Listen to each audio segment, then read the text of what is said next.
الحمد لله نحمده ونستعينه ونستغفره ونؤمن به ونتوكل عليه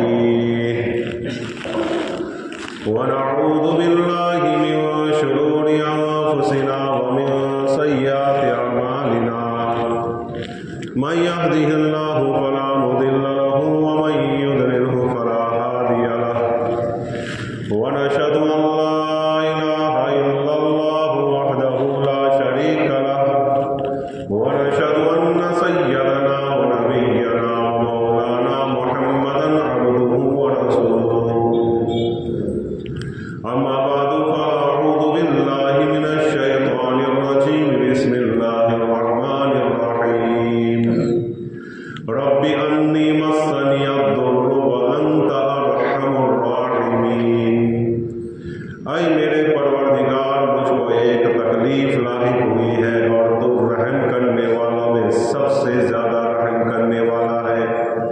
صدق اللہ مولانا العظیم۔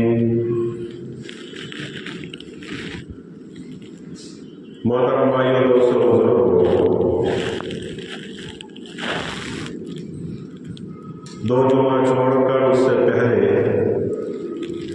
حضرت ایوب علیہ السلام کا واقعہ آپ کے سامنے عرض کیا جا رہا تھا۔ حضرت ایوب علیہ السلام کا واقعہ آپ کے سامنے عرض کرنے کا مقصد یہ ہے، چونکہ اس واقعے کے اندر ہمارے لیے بہت ساری عبرتیں ہیں، اس میں ہمیں زندگی گزارنے کے طریقے ہیں، زندگی گزارنے کی رہنمائیاں ہیں کہ جب اللہ تعالیٰ نے آدمی کو مال و دولت دی ہے، نعمتیں دی ہے، تو وہ آدمی کیسے زندگی گزارے گا، اور پھر وہ غریب ہو گیا، کنگال ہو گیا، تو پھر اس کی زندگی کیسے ہوگی؟ اللہ نے آدمی کو صحت دی ہے تو کیسے زندگی گزارے گا، اور اللہ نے بیماری میں مبتلا کر دیا تو پھر اس کی زندگی کیسی ہوگی؟ بیوی بچے ہیں تو اس کی زندگی کیسی ہوگی؟ اور بیوی بچے دنیا سے رخصت ہو گئے، انتقال کر گئے، تو آدمی کس طرح زندگی گزارے گا؟ یہ ساری رہنمائیاں حضرت ایوب علیہ السلام کے واقعے میں ہمارے لیے موجود ہیں، اور حضرت ایوب علیہ السلام کا واقعہ عین آج موجودہ زمانے کے مطابقت ہے، مطابقت رکھتا ہے، اس کے مطابق ہے۔ الغرض حضرت ایوب علیہ السلام کا واقعہ اس جگہ تک پہنچا تھا، یہاں تک پہنچا تھا کہ حضرت ایوب علیہ السلام کو ایک سخت بیماری لاحق ہو گئی، اور ایسی زبردست اور اتنی خطرناک اور اتنی سخت ترین بیماری لاحق ہوئی کہ حضرت ایوب علیہ السلام چلنے پھرنے سے معذور ہو گئے، اور پورے بدن نے اس بیماری کو اس بیماری نے پورے بدن کو گھیر لیا، پورے بدن پر یہ بیماری حاوی ہو گئی، یہاں تک کہ علماء نے لکھا ہے، تفسیروں میں لکھا ہے، مفسرین کرام نے لکھا ہے کہ ایک تل دھرنے کی جگہ نہیں تھی پورے بدن پر، اور ایک سوئی رکھنے کی جگہ نہیں تھی۔ البتہ بعض لوگوں نے جو لکھا ہے کہ حضرت ایوب علیہ السلام کو کیڑے پڑ گئے تھے، جذام کی بیماری تھی کہ گوشت کٹ کٹ کر نیچے گرتا تھا۔ یہ ساری باتیں علماء کرام نے کہا ہے کہ یہ اسرائیلی روایت ہے، اس کا کہیں بھی عطا پتہ نہیں ہے شریعت کے اندر اور قرآن و حدیث کے اندر۔ الغرض حضرت ایوب علیہ السلام کو بیماری تھی سخت، بہت ہی خطرناک بیماری تھی، اور اللہ تعالیٰ نے، میں پہلے بھی بتا چکا ہوں کہ شیطان کو کچھ اثر ڈالنے کی طاقت دے دی تھی اللہ نے، جس نے اثر ڈالے، اور حضرت ایوب علیہ السلام اس موڑ تک پہنچ گئے۔ اب دیکھیں، سب کچھ چھوٹ گیا، مال بھی گیا، دولت بھی گئی، سب کچھ گیا، ناز و نعم ختم، گھر بار ختم، اولاد دب کر بڑھ گئی، गई, इंतकाल हो गया, हर चीज से फारिग हो गए। उनका जो गल्ला पानी था सब कुछ खत्म, खेत खलियान सब खत्म। 500 उनके नौकर थे जो हल चलाते थे, इतनी बड़ी उनकी जमीन थी, इनकी इतनी बड़ी प्रॉपर्टी थी। उन लोगों की औलादें सबको हजरत अय्यूब अलैहिस्सलाम पालते थे। हजरत अय्यूब अलैहिस्सलाम भूखों का, नंगों का, बेसहारों का, गरीबों का, मसाकीन का बहुत ही ख्याल रखा करते थे, और नंगों को कभी नंगा नहीं रहने देते थे, कपड़ा उनको देते थे। और कभी कभी तो ऐसा हुआ किसी सफर को चले गए और देखा कि कोई बेचारा नंगा है, कपड़ा उसके पास नहीं है, अब देने के लिए उनके पास भी कपड़ा नहीं, तो अपनी कमीज उतार कर उसको दे दिया करते थे, लेकिन किसी को नंगा देख नहीं सकते थे, किसी को भूखा देख नहीं सकते थे। ये हालात थे। और दूसरी तरफ हजरत अय्यूब अलैहिस्सलाम देखे, सब कुछ इनका खत्म हो गया, बीमारी लाहिक हो गई। गांव वालों ने आकर कहा कि बीबी लैया, बीबी रहमत, देखो आपके शौहर को बहुत संगीन बीमारी लगी है, हमें डर है कि कहीं हमें ये बीमारी न लग जाए। आप आपके शौहर को किसी बयान में ले जाए, किसी खुली जगह में ले जाए, किसी दूर जगह में ले जाए। अब इनको इतना मजबूर किया कि बीबी लैया ने, हजरत लैया रज़ियल्लाहु ताला अन्हा ने हजरत अय्यूब को किसी तरह उठाया और लेकर चली, और एक ऐसी जगह जहां कूड़ा करकट लोग डालते थे, जो किसी की जगह नहीं थी, आम जगह थी, वहां एक झोपड़ा बनाया, साफ सफाई की और हजरत अय्यूब अलैहिस्सलाम को वहां रखा। सब पराये हो गए, अपने भी गए, पराये भी गए। कभी मौका था कि सबको खिलाते थे, पिलाते थे। तो ऐसे ही हालत होती है जब किसी पर मुसीबत आती है, तकलीफ आती है, तो अच्छों को देखा है कि पतली गली से निकल जाते हैं। किसी को दुख पहुंच गया, किसी को तकलीफ पहुंच गई, कोई हालात पेश आ गए, तो पतली गले से सब निकल जाते हैं, कोई अपना रहता नहीं है। दो आदमी हमेशा याद रहते हैं, एक मुसीबत में साथ देने वाला और एक मुसीबत में साथ छोड़ने वाला। वो आदमी हमेशा याद रह जाता है, कोई नहीं रहा। इसलिए किसी शायर ने कहा है कि सभी हंस हंस के मिलते हैं जहां तक 4 पैसे हैं, सभी हंस हंस के मिलते हैं जहां तक 4 पैसे हैं, मुसीबत में कोई नहीं पूछता कि भाई आप कैसे हैं। ऐसे हालात बन जाते हैं। हजरत अय्यूब अलैहिस्सलाम ने कभी किसी को अकेला नहीं छोड़ा, नंगा नहीं छोड़ा। हजरत अय्यूब अलैहिस्सलाम ने कभी किसी को भूखा नहीं छोड़ा, सबको नवाजा, अपनों को भी नवाजा, परायों को भी नवाजा। लेकिन हजरत अय्यूब के पास कोई नहीं रहा, सब रास्ता छोड़ गए। जहां तक सब कुछ था तब तक वो सब कोई उनके लिए था, और जब सब कुछ खत्म हुआ तो सब कोई वहां से चले गए। सिर्फ एक रह गई, वो थी उनकी बीवी हजरत लैया। हजरत लैया रह गई। वो क्या करती थी? खाना पीना मौजूद नहीं, गांव में जाती थी, देहातों में जाती थी, कामकाज करती थी, पोता पूजा करती थी, बर्तन मांजती थी, जो कुछ खाना पीना मिलता था हजरत अय्यूब अलैहिस्सलाम के पास आती थी और उनको खिलाती पिलाती थी। इस तरह जिंदगी गुजर रही थी। इधर हजरत अय्यूब अलैहिस्सलाम अल्लाह को याद कर रहे हैं, अल्लाह को याद कर रहे हैं, एक अल्लाह का हुक्म भी छोड़ने के लिए तैयार नहीं, नमाज भी पढ़ रहे हैं, रोजे भी रख रहे हैं, सब कुछ कर रहे हैं। हजरत अय्यूब अलैहिस्सलाम, साल गुजरा, 2 साल गुजरा, 3 साल गुजरा, 10 साल गुजरा। रिवायतों में लिखा है हजरत अय्यूब अलैहिस्सलाम को, हदीस में है, 18 साल तक ये बीमारी रही। जरा सोचे, 18 साल तक ये बीमारी रही। और उस वक्त हजरत अय्यूब अलैहिस्सलाम 70 साल के थे। बाज़ रिवायतों में 80 साल लिखा है। आज के 80 साल नहीं, उस जमाने के 80 साल। उस जमाने के 80 साल जब होते थे तो आदमी जवान होता था, आदमी एकदम जवान राना होता था। यानी हमारी 33 साल की जो उम्र होती है, उस जमाने की 70-80 साल की उम्र हुआ करती थी। और उनकी उम्र लंबी थी, 150 साल, 160 साल, 180 साल, 200 साल ऐसे जीते थे। अलगर्द हजरत अय्यूब अलैहिस्सलाम को एक मर्तबा हजरत लैया ने कहा कि आप अल्लाह के बरगुज़ीदा बंदे हैं, अल्लाह की इबादत करते हैं, अल्लाह के इतने प्यारे बंदे हैं, अल्लाह को याद करते हैं, आप दुआ कीजिए अल्लाह ताला से, अल्लाह आपकी सुनेगा, अल्लाह आपकी जरूर सुनेगा। तो हजरत अय्यूब अलैहिस्सलाम अपनी बीवी से कहने लगे कि बीबी, मुझे तो शर्म आती है کہ 70-80 سال تک میں نے اللہ کی نعمتوں کو کھایا، اللہ کی نعمتوں پر پلا، اور قسم قسم کے مجھے نعمت اللہ نے عطا کی۔ آج جب اللہ نے مجھے تکلیف دے دی اور بیماری دے دی، پھر میں اللہ کو کہوں میری بیماری دور کرے، مجھے شرم آتی ہے، مجھے شرم آتی ہے۔ اللہ کو جو منظور ہوگا وہ ہوگا۔ حضرت لقمان علیہ السلام ایک بہت بڑے ولی گزرے ہیں، جن کا واقعہ اللہ تعالیٰ نے قرآن پاک میں ارشاد فرمایا ہے۔ اس واقعے کو ہر شخص کو پڑھنا چاہیے اور اس کی تفسیر کو ہر شخص کو یاد ہونی چاہیے کہ انہوں نے اپنے بیٹے کو کیا کیا نصیحتیں کی تھی۔ الغرض حضرت لقمان علیہ السلام ایک مرتبہ بادشاہ کے دربار میں موجود تھے، سارے لوگ موجود تھے، کنکڑی آئی تو بادشاہ نے سب کو کنکڑی دی۔ اب وہ ایسے کھیت کی کنکڑی تھی کہ بہت کڑوی تھی، بادشاہ نے تو کھائی نہیں تھی، اس لیے بادشاہ کو معلوم نہیں تھا، سب کو بانٹ دی اور سب کھانے لگے۔ بس تھوڑی سی کھائی تھی کہ سب تھو کرنے لگے، اور حضرت لقمان علیہ السلام پوری کی پوری کنکڑی کھا گئے۔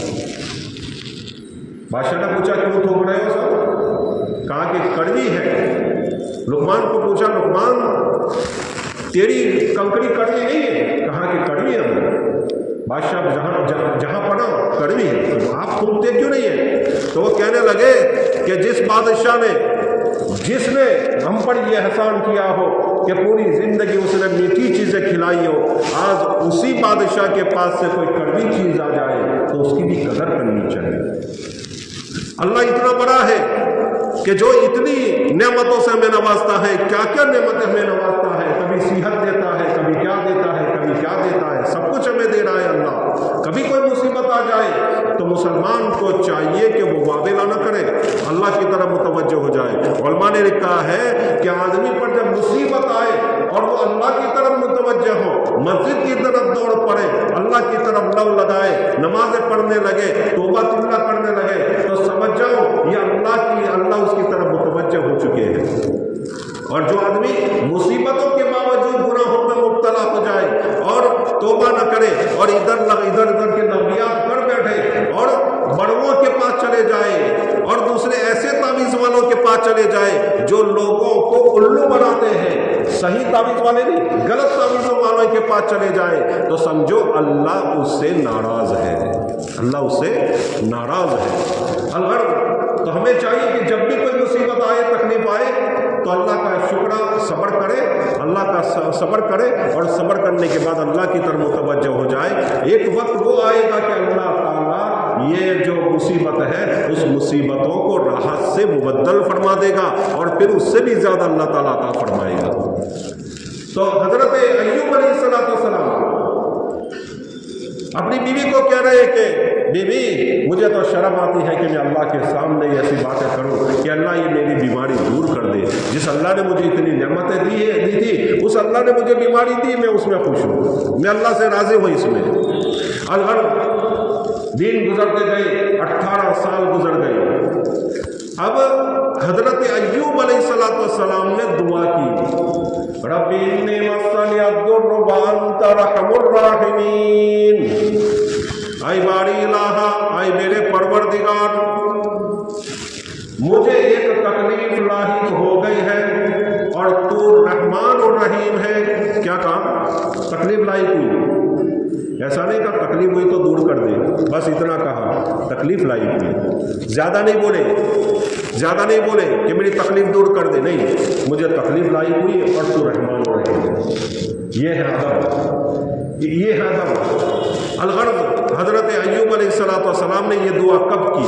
بعض روایت لکھی ہے، ایک روایت لکھی ہے کہ حضرت لیا ایک مرتبہ جا رہی تھی گاؤں کی طرف کسی کام کے لیے اور مزدوری کرنے کے لیے، راستے میں شیطان ایک حکیم، ایک ڈاکٹر کے، بڑے ڈاکٹر کی شکل میں حاضر ہوا، بڑے ڈاکٹر۔ تو یہ ہوتا ہے نا، شیطان بہت سی مرتبہ ایسی شکل بنا کر آتا ہے، کبھی ایسا بھی ہوتا ہے کہ انسان کی شکل میں وہ آتا ہے، انسان کے اندر داخل ہوتا ہے اور لوگوں کے سامنے وہ ایسے حاضر ہوتا ہے، اور کبھی کبھی ایسا ہوتا ہے کہ بڑی اچھا حلیہ بنا کر حاضر ہوتا ہے تاکہ سامنے والا اس کے جھانسے میں اور اس کی جال میں پھنس جائے۔ تو اس سے بہت سنبھل کر آدمی کو رہنا چاہیے۔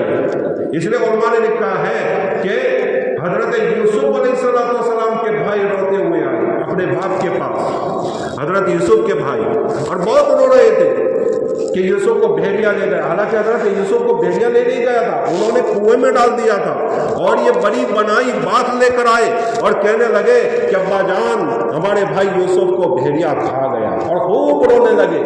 یہ رونا دیکھ کر علماء کرام نے لکھا ہے، مفسرین کرام نے لکھا ہے، اس سے بات معلوم ہوئی کہ چاہے آدمی کتنی بھی اچھی شکل والا ہو، ہر ایک کے رونے پر بھروسہ نہیں کرنا چاہیے، ہر ایک کے رونے پر۔ ہماری قوم بڑی بھولی بھالی ہے، بڑی نرم دل ہے، جب کوئی تھوڑے سے دو چار آنسو نکال دیتے اس کی طرف ہو گئے، دو چار آنسو کسی نے نکال دے اس کی طرف ہو گئے، کسی نے دو اچھی باتیں ذرا منہ بنا کر اچھی باتیں کر دی، فلاں میرے ساتھ یہ کرتا ہے، فلاں میرے ساتھ یہ کرتا ہے، حالانکہ قصور اس کا ہوتا ہے، قصور اس کا ہوتا ہے، تو دو چار اچھی باتیں کر دیتے سب اس کی طرف ہو جاتے ہیں، اور جو بیچارہ بے قصور ہوتا ہے اس کی خیر نہیں ہوتی۔ اب تو پولیس بھی جان گئی ہے، تو کوئی کیس لے کر جاتا ہے کیا کرتا ہے، کچی عرضی کر لیتے ہیں، پکی عرضی نہیں پڑھتا، کچی عرضی لیتے ہیں، پھر انکوائری کرتے ہیں، پہلے بہت کچھ دیکھتے ہیں، دیکھنے کے بعد ایف آر کئی دنوں کے بعد اس کو ایف آر کرتے ہیں، ایف آر جو پھاڑی جاتی ہے کئی دنوں کے بعد، وہ بھی سمجھ چکے ہیں کہ بہت سے لوگ ایسے ہوتے ہیں جو آتے ہیں اور جھوٹی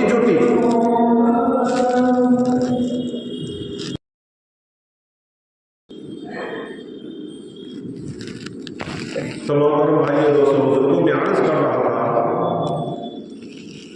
کہ بہت سی مرتبہ ایسا ہوتا ہے کہ آدمی کو ہماری برادری کا ایک مزاج بن چکا ہے، بعض لوگوں کا ایسا مزاج بن گیا ہے کہ آدمی ذرا رو لیتا ہے، آدمی ذرا بناوٹی بات کر لیتا ہے، آدمی ذرا منہ بنا کر سامنے والے کے پیش کرتا ہے تو سب اس کی طرف ہو جاتے ہیں، اور کبھی ایسا بھی ہوتا ہے کہ سامنے والا بے قصور ہے اور اس کی خیر نہیں ہوتی۔ اور یہ پولیس والوں کو میں نے کہا ایف آر بعد میں کرتے ہیں، کیوں کہ ان کو پتا ہے کہ یہ جو ہاتھ ٹوٹا ہوا لے کر آئے ہیں ہو سکتا ہے کہ اس سے زیادہ سامنے والے کو اس نے مارا ہو۔ اس لیے تو لقمان علیہ السلام نے اپنے بیٹے کو کہا تھا، اے میرے بیٹے جب تمہارے پاس کوئی شکایت لے کر آئے اور اس کی آنکھ پھوڑی ہوئی ہو، ایک آنکھ پھوڑی ہوئی ہو، تو جلدی فیصلہ مت کرنا جب تک کہ دوسرا اس کے مد مقابل نہ آ جائے، ہو سکتا ہے جس کی ایک آنکھ ٹوٹی ہے وہ دو آنکھ پھوڑ کے آیا ہو، یہ بھی ہو سکتا ہے۔ تو کبھی بھی دوسرے آدمی کی بات سنے بغیر کبھی کوئی فیصلہ نہیں کرنا، یہ ہمارے معاشرے کی ایک بات سمجھے کہ کبھی بھی ایک طرفی بات سن کر کبھی نہ زبان سے فیصلہ کرو نہ اپنے ذہن سے۔ کبھی کبھی ایسا ہوتا ہے آدمی زبان سے کچھ نہیں بولتا لیکن بدگمانی پیدا کر لیتا ہے، ایسا ہی ہوگا، اور بہت سالوں کے بعد پھر پتہ چلتا ہے بیچارہ یہ تو گنہگار تھا، اتنے سال تو اس نے بدگمانی تو پالی نہیں، اتنے سال تو اس کو وہ گنہگار ہوا نا۔ تو ایسا آدمی کو نہیں ہونا چاہیے، جب تک دوسرے طرف کی بات نہ سن لے تب تک ایک کے بارے میں کبھی فیصلہ نہیں کرنا چاہیے۔ بہت سی مرتبہ ہم نے دیکھا ہے، یہ ہمارے خود کے تجربے ہیں کہ ایک کی بات سنی اور ایسا لگا کہ بالکل یہ صحیح ہے، لیکن جب دوسری طرف گئے وہاں جا کر پوچھ پڑچھ کی تو بالکل غلط تھا، بالکل اس سے الٹ تھا۔ یہ ہمارے بہت سی مرتبہ ہمارا تجربہ ہوا ہے۔ الغرض حضرت ایوب علیہ السلام کی بیوی گاؤں میں جا رہی ہے، راستے میں حکیم کے اور ایک عامل کے شکل میں ملا شیطان، اور کہنے لگا ایک دوا میں دیتا ہوں، اتنے سال ہو گئے تیرے شوہر کو ابھی تک اچھا نہیں ہوا، میرے پاس ایک بہترین جڑی بوٹی ہے، اگر تم اپنے شوہر ایوب علیہ السلام کو یہ پلا دو گی تو یہ صحیح ہو جائے گا، یہ ٹھیک ہو جائیں گے، بس اتنی سی میری شرط ہے کہ جب وہ ٹھیک ہو جائے تو بس اتنا کہہ دینا فلاں حکیم کی جڑی بوٹی اور فلاں حکیم کی دوا بہت اچھی ہے، ان کی دوا سے میرے شوہر اچھے ہو گئے۔ اب اس کی گہرائی، جو الفاظ کی گہرائی تھی، اس گہرائی میں حضرت لیہ رضی اللہ تعالیٰ عنہ نہیں پہنچی کہ کہنا کیا چاہتا ہے۔ اب बहुत सी मरतबा ऐसा होता है कि किसी डॉक्टर के पास जाते हैं तो वहाँ अच्छा हो जाता है, तो हम कह देते हैं कि अल्हम्दुलिल्लाह फला डॉक्टर बड़ा अच्छा है, वहाँ हम गए थे तो बहुत ही हमें जल्दी शिफायाब हो गई, बड़ी अच्छी दवा देता है, हम बोल देते हैं हमारी भाषा में और हमारे चाल चलन में बोल देते हैं। यही हजरत लैया समझी, हजरत लैया यही समझी और कहा कि ठीक है, ये कोई बड़ी बात थोड़ी, हम कह देंगे कि बड़ी, उसने दवा दी थी तो उससे शिफा हो गई, हम क्या उसमें कहने से क्या जाता है, लेकिन गहराई में नहीं गए। हजरत अय्यूब अलैहिस्सलाम के पास पहुंची हजरत लैया और अपने शौहर को कहने लगी कि एक हकीम मिले थे, बड़ी अच्छी दवा उनके पास जड़ी बूटी है, और वो कह रहे थे कि बिल्कुल 100% गारंटी के साथ तुम्हारे शौहर अच्छे हो जाएंगे, सिर्फ जब आप अच्छे हो जाओ तो मैं लोगों को कहूंगी कि उसके पास जाया करो, बड़ी अच्छी दवा देता है, उसकी दवा से अच्छे हो जाते हैं। बस इतना कहना है, ज्यादा और नहीं। हजरत अय्यूब अलैहिस्सलाम गुस्से हो गए क्योंकि उन्होंने नजर नबूवत से देखा और समझ गए कि शैतान है, गुस्से हो गए। हजरत लैया से कहने लगे कि जब मैं ठीक हो जाऊंगा, जब मैं ठीक, और एक दूसरी बात भी लिखी है, शैतान आमिल की शक्ल में आया था और बड़ा बड़ा जुब्बा, बड़ी दाढ़ी, बड़ी टोपी, अमामा वगैरह इस शक्ल में आया और लैया रज़ियल्लाहु ताला अन्हा से कहा कि बीबी तेरा शौहर बहुत बीमार है, मैं एक अमल बताऊं, इस अमल से तेरा शौहर बिल्कुल ठीक हो जाएगा। कहा कि बताइए, कहा कि एक बकरा ज़बह करना है, एक बकरा ज़बह करना है और यहाँ से जो लोग गुजरेंगे थोड़ी देर में उस पर तो वो बकरा डाल देना, बकरे का गोश्त डाल देना, वो उठा लेंगे, वो बीमारी उन्हीं में चले जाएंगे। ये बात भी हज़रत अय्यूब अलैहिस्सलाम से कही। हज़रत अय्यूब अलैहिस्सलाम गुस्से हो गए और लैया रज़ियल्लाहु ताला अन्हा को कहा, अपनी बीवी से कहा कि अल्लाह की कसम में जब ठीक हो गया तो मैं 100 बेल तुझे मारूंगा, लकड़ियाँ 100 लकड़ियाँ मारूंगा। गुस्से हो गए। इससे एक बात मालूम हुई कि शरीयत के खिलाफ काम हो रहा हो तो हमें ज़रूर उसका इनकार करना चाहिए और ज़रूर इसकी इस्लाह करनी चाहिए। ऐसा नहीं कि आदमी 2 पैसे दे रहे हैं, मुझ पर एहसान कर रहे हैं, मुझको गल्ला दे रहे हैं, या मेरे ऊपर एहसानात कर रहे हैं तो हम खामोश हो जाए, ऐसा नहीं। कोई हम पर एहसानात कर रहे हो, गलत काम कर रहे हो तो ऐसा बात नहीं है कि उनके साथ हो जाने का, उनकी हाँ में हाँ मिलाने का, ये नहीं है। हजरत अय्यूब अलैहिस्सलाम की बीवी उनकी 18 साल से खिदमत कर रही है, खाना खिला रही है, पिला रही है, मजदूरी करके ला रही है, लेकिन एक गुनाह हो रहा है, गुनाह तो नहीं कह सकते, लेकिन गुनाह जैसा शाइबा हो रहा है, गुनाह जैसा शाइबा हो रहा है, उनसे एक लग्जिश हो रही है। लेकिन हजरत अय्यूब अलैहिस्सलाम ने ऐसा नहीं कि मुझ पर एहसान है उसका, खिला रही है, अगर मैं कुछ कहूँगा तो वो चली जाएगी, अगर मैं कुछ कहूँगा तो चली जाएगी, ऐसा कुछ नहीं सोचा। अल्लाह की मर्जी के खिलाफ और अल्लाह के अहकाम के खिलाफ काम होगा तो चाहे कुछ भी हो जाए, सामने वाले नाराज हो या न हो, हमें कुछ नहीं देखना है, मेरा अल्लाह मराजी हो, बस मुझे ये देखना है, फौरन उसको टोकेंगे, ये गलत है भाई, ये सही नहीं है। चाहे वो बीवी हो, चाहे वो बच्चे हो, शादी के मौके पर ये सारी चीजें हमें दिखाई देती है। शादी के मौके पर पहली शादी से वो खड़े हो, पहली शादी से, पहला छोरन शादी से, पहला छोकरी शादी से, अबल कशु कैशु तो हम थे, अबल कशु कैशु तो तेम थे, ये हमारे ख्यालात होते हैं। लेकिन जब अल्लाह को आदमी राजी करता है तो फिर सामने कोई भी हो उसका भी दिल नरम हो जाता है। अहकाम को पूरा करें, कुछ भी हो जाए, हमारे यहाँ किसी किस्म का अल्लाह का अहकाम नहीं टूटना चाहिए, चाहे कोई राजी हो चाहे नाराज हो, बस मेरा अल्लाह राजी होना चाहिए। हम अल्लाह और उसके रसूल सल्लल्लाहु अलैहि वसल्लम के तरीके के खिलाफ कभी नहीं जाएंगे। यह हमारा मंशा होना चाहिए, यह हमारा दाइया होना चाहिए, हमारे अंदर यह जज्बा होना चाहिए। हजरत अय्यूब अलैहिस्सलाम के वाक़े से हमें ये बात जानने को मिली और सीखने को मिली कि इतने एहसान के बावजूद हजरत अय्यूब अलैहिस्सलाम ने उनको टोका, ये गलत है, ये सही नहीं है। और तुम ये करते हो तो तुमने ये किया है, उसकी मुलाकात की है, उसको ये वचन दिया है, उससे ये अहद किया है कि मैं ऐसा बोल दूंगी, ऐसा कर दूंगी, इस बिना पर मैं तुझे 100 लकड़ियां मारूंगा, 100 लकड़ियां मारूंगा। क्यों? अल्लाह के अहकाम के खिलाफ तुम कर रही हो। अलगर्ज बात आई गई हो गई। तीसरी बात ये लिखी है कि हजरत अय्यूब अलैहिस्सलाम ने ये दुआ क्यों की। हदीस पाक में आता है कि 2 शख्स हजरत अय्यूब के पास आया जाया करते थे। एक मरतबा वो आपस में बातें करने लगे। एक ने दूसरे से कहा कि हजरत अय्यूब से कोई न कोई नाफरमानी हुई है जिसकी वजह से अल्लाह ताला ने उनको इतनी बड़ी बीमारी दी है। ये बात शाम को आकर उनके दूसरे दोस्त ने आकर कही कि वो जो आ रहा है मेरे साथ आता है ना, वो आपके बारे में ऐसी बात करता है कि आपसे कोई गलती और कोई गुनाह हुआ है जिसकी वजह से अल्लाह ने इतनी बड़ी तुम्हें सजा दी है और वो तुम्हें शिफा में आप भी नहीं करता। तो हजरत अय्यूब अलैहिस्सलाम ने कहा कि भाई तुझे मालूम है मैं कैसा था, पूरी जिंदगी तुम्हारे सामने गुजरी है, मैंने अल्लाह की कभी कोई नाफरमानी नहीं की। मैं तो ऐसा था कि कोई दो आदमी आपस में लड़ते थे और यूं कहते थे मैं अल्लाह की कसम खाकर कहता हूं मैंने ये नहीं किया, दूसरा भी ये कहता था मैं अल्लाह की कसम खाकर कहता हूं मैंने ये नहीं किया। तो दोनों कस्में खा रहे तो मुझे ये महसूस होता था दोनों में से एक तो गलत है, तो मैं अपना रुपया पैसा लगाता था और वो चीज उनको सामने हाजिर कर देता था कि भाई चलो ये बात तुम कितने मानते हो, तुम क्या मानते हो, ये मानते हो, चलो ले लो। और उसको कहते भाई तुम यहां से जाओ और अल्लाह की कसमें खाओ। कोई अल्लाह की कसम भी खाता था झूठी तो मुझसे बर्दाश्त नहीं होती थी, तो मैं अल्लाह का गुनाह क्यों करूंगा। इस बात पर इन्होंने कहा रब्बी इन्नी मस्सनी दुर्र व अंत अरहमुर राहिमीन। ये वाक़यात लिखे हैं।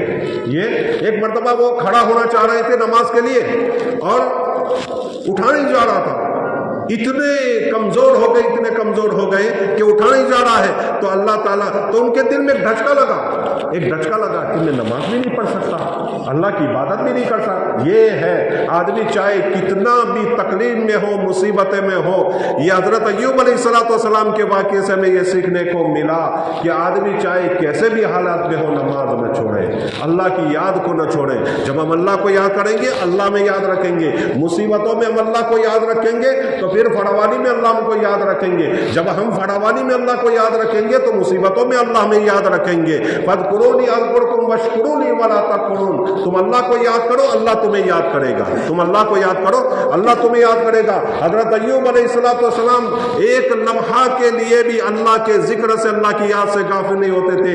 कोई हुक्म नहीं तोड़ते थे, नमाज कभी नहीं छोड़ते थे, बल्कि नमाज के लिए उठने लगे, उठा नहीं गया तो उनके दिल में एक रंज पैदा हुआ कि अल्लाह मेरी नौबत यहाँ तक आ पहुंची कि मैं नमाज भी नहीं पढ़ सकता। तो हाथ उठा दिया रब्बी अन्नी मस्सनी दुर्र व अंत अरहमुर राहिमीन। एक रिवायत ये भी है कि उनको पेशाब लगी, कोई उठाने वाला नहीं, हजरत लैया गई हुई थी, कोई उठाने वाला नहीं। तो उनको नापाकी का ख्याल आया कि हो सकता है कि मेरी पेशाब शायद हो जाए और मैं नापाक हो जाऊं।